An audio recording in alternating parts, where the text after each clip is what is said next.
Chantelle, thank you for having us this evening.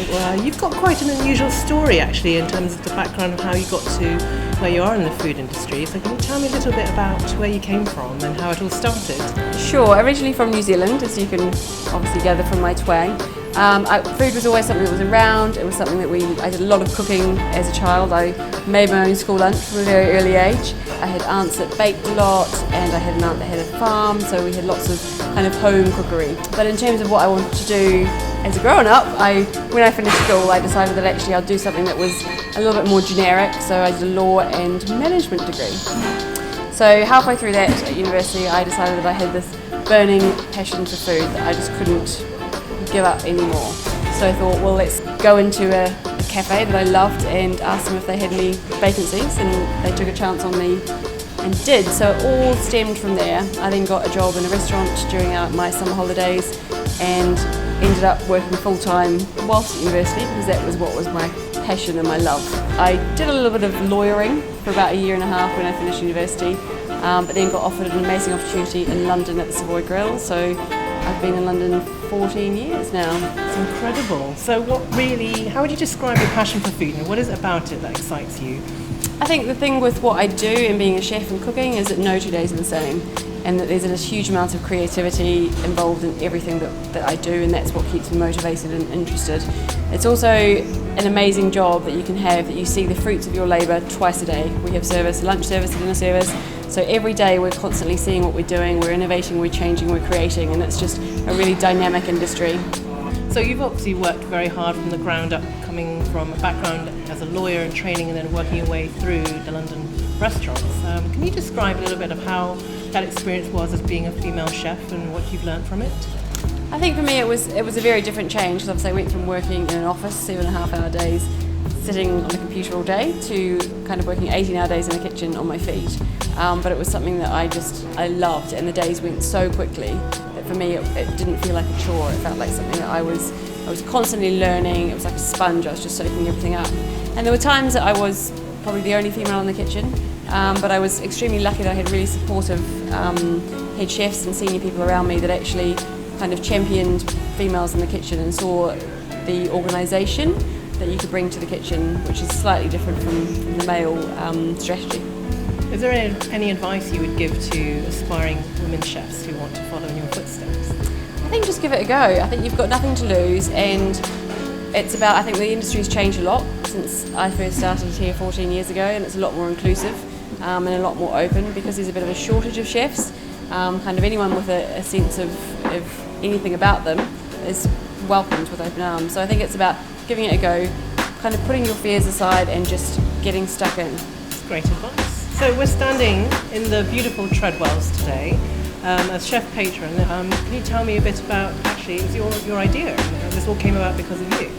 Well, yes, we decided as a group, so we had the two other restaurants, the Gilbert Scott and Marcus, and decided that we wanted something that wasn't in a hotel and that was actually kind of ours, so to speak. So did a little bit of looking around, and I was actually having dinner across the road with Shelley Bonstronkel at Dishoom, and saw this site, and it kind of blossomed and went from there. So we opened about 3.5 years ago. Things have evolved as we moved along, and we're now, I feel, in a really good place that it's about cooking great food in a relaxed environment with personable people and a great drinks list. That's amazing. And this month we're celebrating the launch of your first ever recipe book, Planted, a plant-based cookbook. Can you tell me a little bit about what inspired you to create it? For me, it was something that I feel, plant-based food or vegetarians is something that chefs kind of tend to put in the too hard basket, or the I'm not really interested basket. For me, growing up in New Zealand, surrounded by amazing fruit and vegetables, we always had a vegetable garden when I was little, and it was just something that I really wanted to champion, and I felt that it was something that was a challenge as well, because obviously it's not just kind of doing the stuff I do every day on the menu here, it's actually taking a bit more thought and thinking, how can you create a dish that has as much depth of flavour and texture as kind of a meat, fish or dairy dish does. So that was the impetus behind it, and I think now we've seen a huge kind of wave of people being more interested in plant-based eating, also in a flexitarian approach, so it's kind of worked out well timing-wise. Well, we're delighted to be here tonight, and we can't wait to try it. Thank you.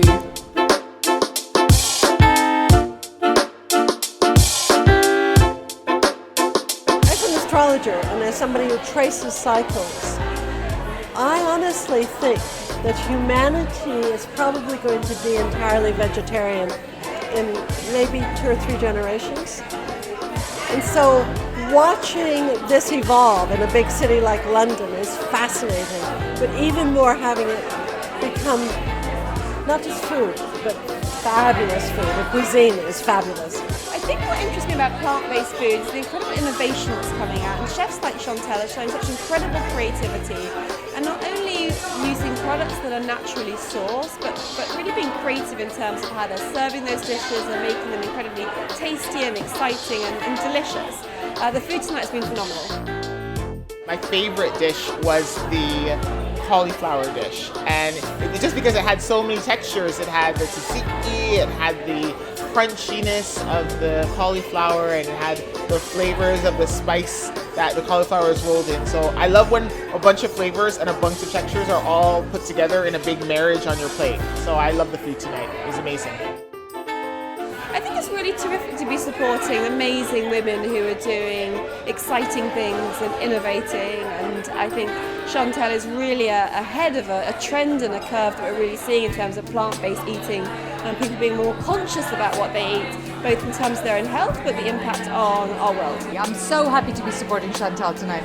She is one of the very few women in the world of cooking and high-performing chefs. And I think that everybody like that needs as much support and help as you can give them, we should give them. And Tredwells is amazing. It's a really fantastic place to come and eat. You know, I was reflecting back a week ago about sorority, and it is really, in my busy schedule personally, it is really one evening or one event that I actually look forward to, because I meet sisters. I really meet people that I have a personal bond to. We work with each other, we know each other's weaknesses. We talk about what makes us happy and how we can support each other. So it's really a moment where I will take time to socialize and see family. Even though my family is far away, I have my family in London. You know, for me, the sorority is an extraordinary group. I'm a member of probably 5 women's groups, and of them all, I find this one the most mutually supportive.